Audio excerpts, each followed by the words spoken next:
Ciao a tutti e benvenuti in questo nuovo video. Oggi facciamo insieme la rustichella.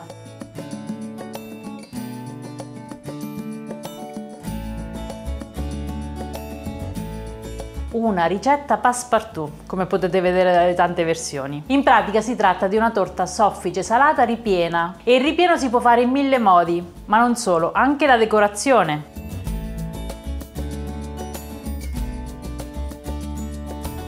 In questo modo possiamo fare 1000 tipi di rustichelle diverse in pochissimo tempo. In questo video vi faccio vedere un po' di idee, ma sono sicura che guardando il procedimento ve ne verranno in mente tante altre.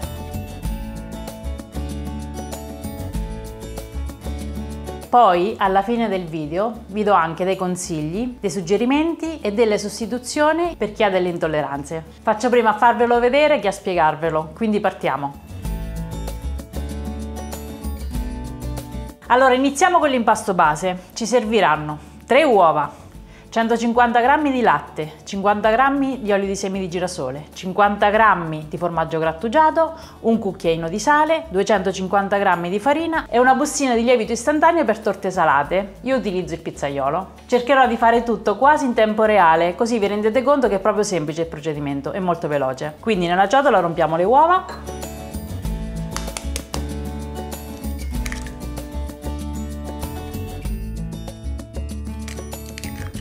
Aggiungiamo il grana grattugiato, un cucchiaino di sale ed iniziamo a mescolare.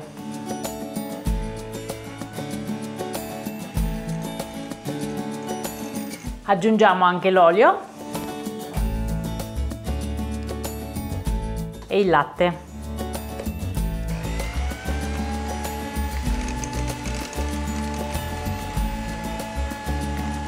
La farina poco alla volta.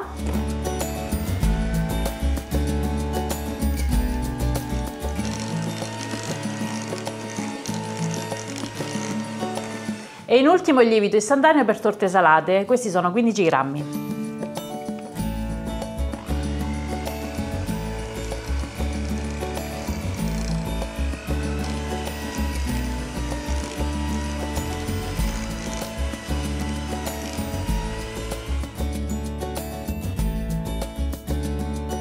L'impasto è pronto, deve rimanere un pochettino consistente, non troppo liquido. Adesso prendiamo una bella teglia, questa da 28 cm, la mungiamo e la infariniamo per bene e sotto mettiamo anche un disco di cartaforno. Versiamo all'interno metà dell'impasto.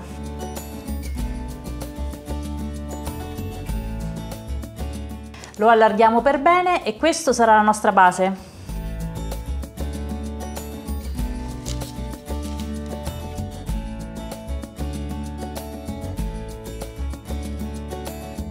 E ora la parte più divertente, il ripieno. Comincio con la mia versione preferita, salame ungherese e provola dolce. Quindi serviranno 100 g di salame e 100 g di provola. Metto un bello strato di salame.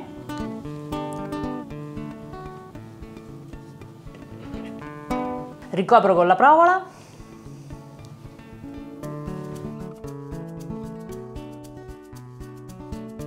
E un altro strato di salame.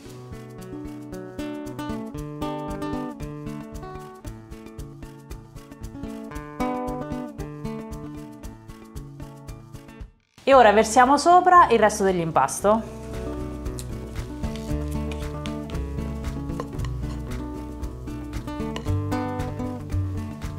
Allarghiamolo per bene.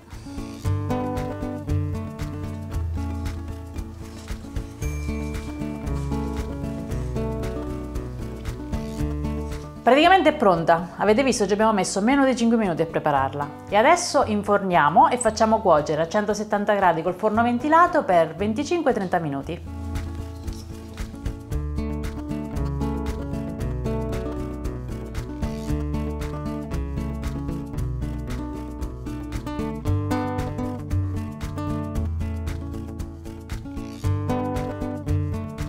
E mentre la rustichella, salame e provola cuoce in forno, ne faccio un'altra versione, mortadella e scamorza. Sarà una bella lotta, capì qual è più buona. Quindi come prima verso metà impasto nella teglia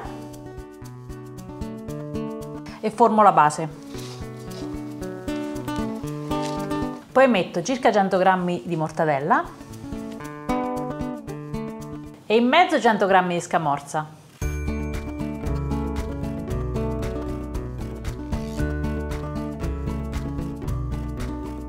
Ricopro col resto dell'impasto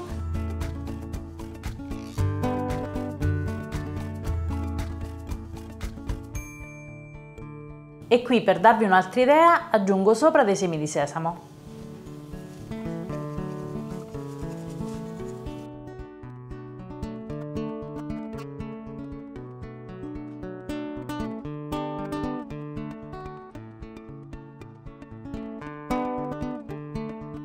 Faccio vedere un'altra versione super classica, prosciutto cotto e Emmental. Anche qui sono 100 g di prosciutto cotto e 100 g di Emmental.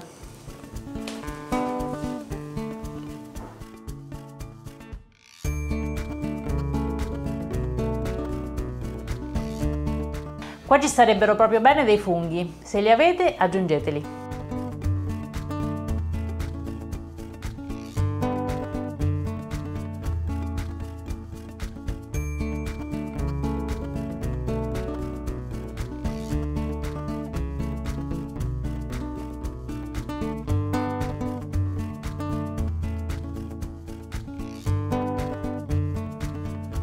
Questa invece la decoriamo con semi di papavero.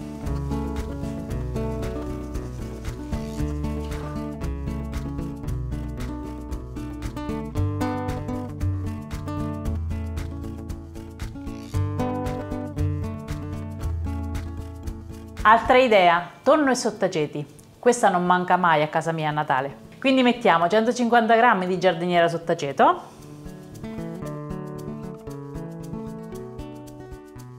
e 200 g di tonno sgocciolato.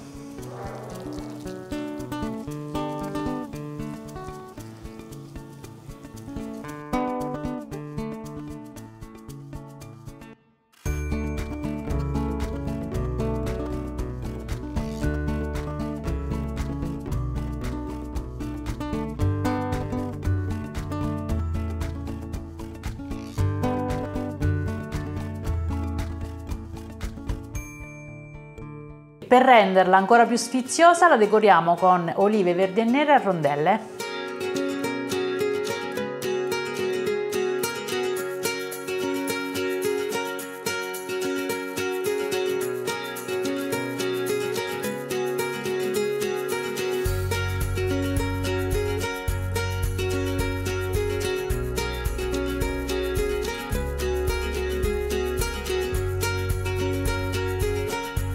In ultimo vi do anche una versione vegetariana con 150 g di zucchine grigliate, ma vanno bene anche melanzane, peperoni o un mix di questi, e 100 g di formaggio a pasta filante.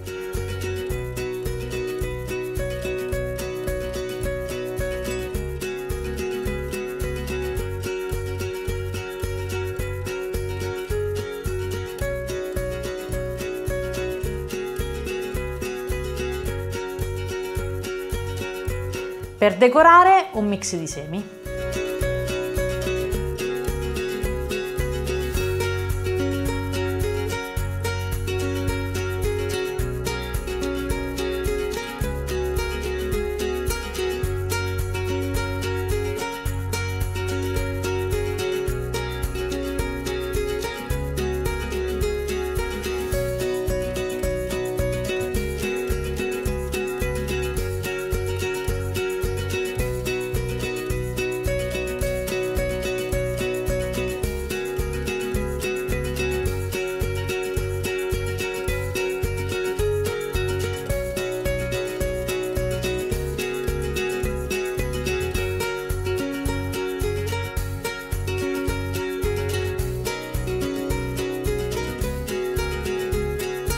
Eccole pronte, le ho sfornate tutte. Che ci abbiamo messo a farle? Vi do qualche piccolo suggerimento sulle sostituzioni. Per farla senza glutine sostituiamo la farina con un mix di 200 g di farina di riso e 60 g di fecola di patate o amido di mais. Se la vogliamo fare integrale, sostituiamo la quantità di farina con 230-240 g di farina integrale. Per farla senza lattosio sostituiamo il latte con la stessa quantità d'acqua e scegliamo un formaggio senza lattosio per il ripieno. Oppure possiamo non metterlo. Invece per altre varianti possiamo cambiare un po' l'impasto, tipo per farlo un pochettino più saporito invece di 50 g di grana grattugiato possiamo mettere il pecorino. Per farlo colorato possiamo aggiungere all'impasto un cucchiaino di curcuma se lo vogliamo giallo oppure un cucchiaio di concentrato di pomodoro se lo vogliamo rosso. Non la vogliamo fare tonda, da rustichella? Possiamo tranquillamente farla rettangolare per tagliarla a quadrotti e mettere l'impasto in uno stampo da 6-8 porzioni. Ok, io vi ho dato un po' di consigli,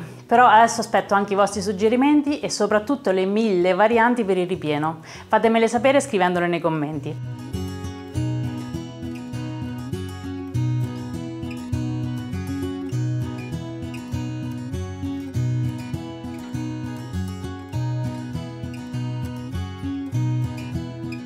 Io adesso assaggio quella che mi piace di più, col salame. Ah, mi dimenticavo una cosa. Questa, il giorno dopo, è buona lo stesso, anzi, vi dovessi dire, è pure più buona.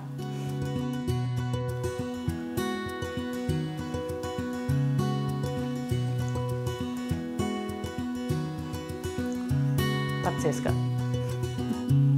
Mi è venuta in mente un'altra cosa mentre assaggiavo. Queste sono perfette per un buffet. Basta tagliarle a pezzettini, mettere lo stecchino con la bandierina, sistemarle su tanti vassoietti e portarle a tavola.